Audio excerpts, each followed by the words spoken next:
आपको ऐसी चीज़ें शायद याद आएंगी 2 दिन पहले जो टॉपिक्स आपने बाद के लिए बचा कर रखे थे, और आपको याद आएगा कि ये पढ़ लेता हूँ, ये पढ़ लेता हूँ, ये रिवाइज कर लेता हूँ, हो सकता है इसमें से क्वेश्चन आ जाए। अगर आपको पेज घुमाते वक्त ऐसे कोई टॉपिक्स मिल गए जिनमें आप इतने कंफर्टेबल नहीं थे, यू गेट स्कैर्ड कि ये टॉपिक मेरा अच्छे से नहीं हुआ, ये भी अच्छे से नहीं हुआ। When you are signing your attendance sheet, हो सकता है आपसे कोई गलती हो गई, आपने एक डिजिट गलत लिख दिया, वो आपको डराएंगे कि बेटा आपका 2 साल की मेहनत गई, बेटा ये बेटा वो। But actually ignore them क्योंकि they have no right to mess up with your paper. Greetings, I am Kavya Savani, a first year MBBS student at AIIMS Jodhpur. आज हम बात करेंगे about 5th May 2024, about NEET 2024।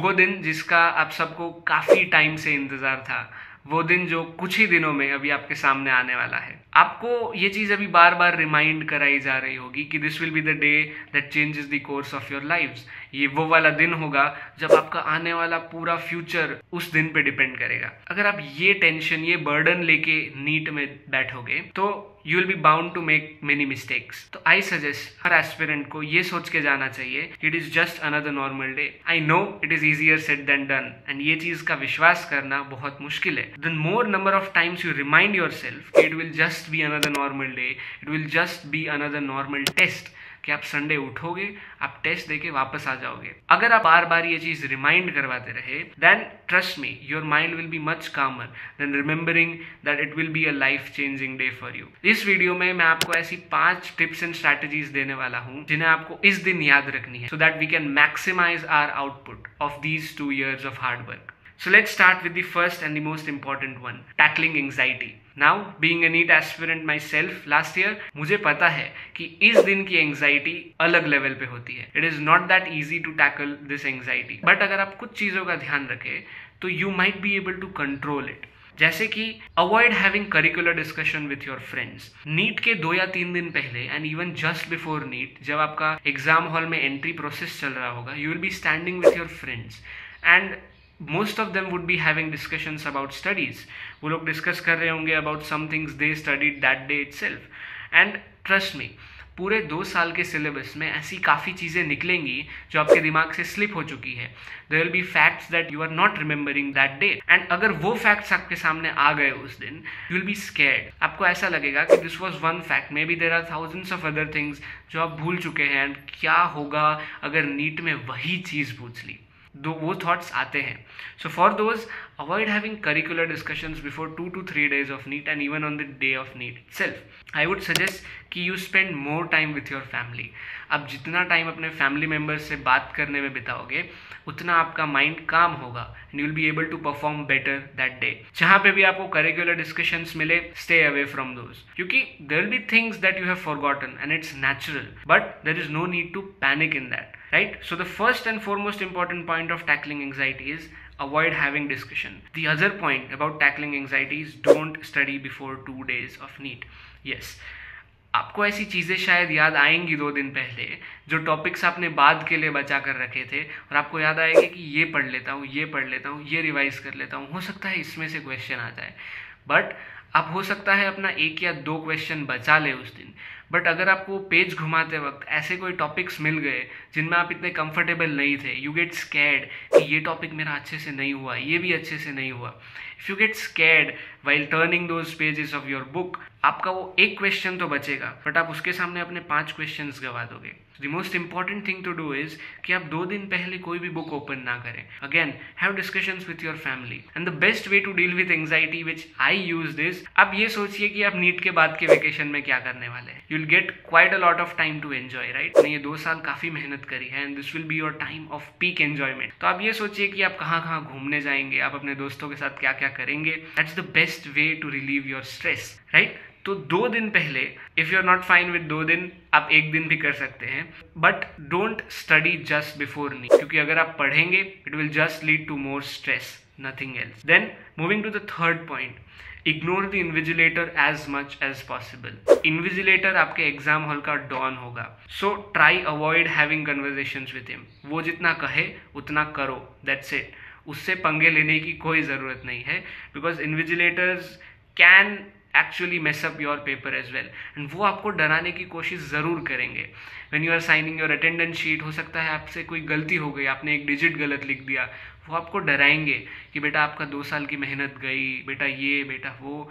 But actually ignore them, क्योंकि they have no right to mess up with your paper. आपका paper उसी हिसाब से check होगा जो लॉज नीट ने बनाए हैं. Invigilator can not do anything. So ignore him as much as possible. उसका काम है डराना, वो आपको डराएगा ही. And moving to the fifth and the most important point is well, the question paper will be a roller coaster, so enjoy it. Now I know आप जब अपना नीट का पेपर देना शुरू करोगे, most students start with biology, some start with chemistry, some start with physics, and in तीनों में से कोई एक सब्जेक्ट होगा या फिर तीनों होंगे जो कंपेरेटिवली शायद टफ बनाए गए हो. There are possibilities, right? तो अगर आप कोई सब्जेक्ट से शुरू करें and if you feel that that's tough, तो उसमें दुखी होने की जरूरत नहीं है. Actually tough papers are better, because tough paper से आपकी रैंक काफी इंप्रूव होती है. जिन्होंने ये 2 साल में बिल्कुल भी मेहनत नहीं करी, वो ये टफ पेपर्स में स्कोर नहीं कर पाएंगे. आपकी रैंक काफी सिग्निफिकेंटली इंप्रूव होगी. If you find a tough paper, give yourself a smile and start solving it. हाँ, आपसे कम क्वेश्चन सॉल्व होंगे, बट वो कम क्वेश्चंस में आपको आउटपुट ज़्यादा मिलेगा, बिकॉज वो कम क्वेश्चंस भी सब सॉल्व नहीं कर पाएंगे. आप सॉल्व कर पा रहे हो because you have worked hard in these 2 years. हो सकता है क्वेश्चन पेपर इजी निकले, बट इजी क्वेश्चन पेपर में हमें ओवर कॉन्फिडेंट नहीं होना है, क्योंकि हो सकता है कि हम बायो सॉल्व करें and maybe we got all those questions of biology correct, but वो बायोलॉजी का ओवर कॉन्फिडेंस केमिस्ट्री में रिफ्लेक्ट नहीं होना चाहिए. बिकॉज इट ऑफन हैपन्स कि अगर 3 घंटे के पेपर में आपके काफ़ी अप्स एंड डाउन्स आएंगे. देयर विल बी मोमेंट्स जब आप 2-3 क्वेश्चन लाइन से सॉल्व नहीं कर पा रहे, यू विल फील डाउन कि आप अपना चौथा क्वेश्चन में जो इतना ईजी है उसमें भी सोच नहीं पा रहे हैं. So the best strategy for this, which I would advise every aspirant, is forget. The human brain is actually not gifted to memorize, it is gifted to forget things. आपको चीज़ें याद ना रहे वो चलेगा, बट अगर आप चीज़ें भूल नहीं सकते देन दैट्स एन इशू. तो आई वुड सजेस्ट कि आप जो भी पिछला क्वेश्चन सॉल्व कर रहे हैं, जस्ट फॉरगेट अबाउट इट. वो फर्क नहीं पड़ता कि वो क्वेश्चन ईजी था, हार्ड था. आपको लगता है आपने सही किया या आपको लगता है आपने गलत किया. When you solve that question, you are done with it. Just forget about that question. आपने क्वेश्चन नंबर 1 सॉल्व किया, and when you move to question number 2, you should not recall what question number 1 was.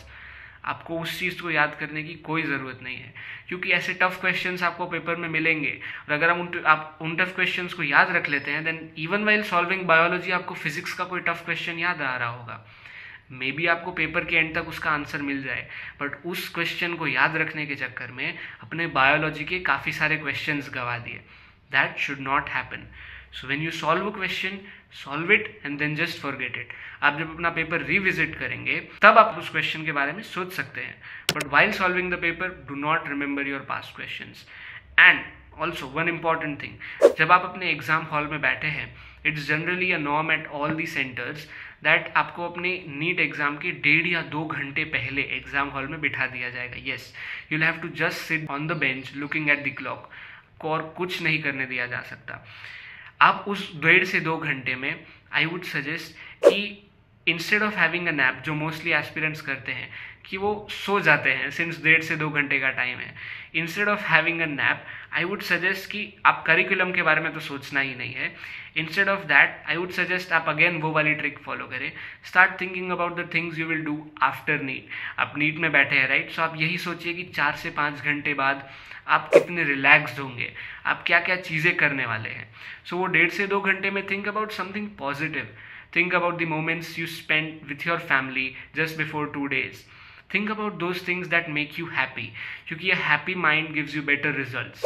तो instead of taking stress कि ये वाले part से कितने questions होंगे, इस साल 21 लाख 25 लाख एस्पिरेंट्स नीट दे रहे हैं तो मेरी रैंक कितनी आएगी, जेई का पेपर इजी निकला था, नीट का पेपर इजी निकलेगा या नहीं, ये सारे पैरामीटर्स के बारे में सोचना छोड़ दीजिए. Because now you are in the exam hall of NEET. अब आपसे कुछ चेंज नहीं हो सकता. Everything that you have done in these 2 years is going to reflect today. तो इन सब चीज़ों के बारे में सोचने का अभी कोई पॉइंट नहीं है. The only thing that matters is a happy mind right now, because a happy mind yields the best results. So इन 5 चीज़ों का ध्यान रखिए. एंग्जाइटी को अवॉइड करिए by avoiding discussions about curriculum and avoiding study couple of days before NEET. So tackle with anxiety, ignore the invigilator on that day, and remember the question paper will be a roller coaster, but I know you will get through it. All the very best for NEET.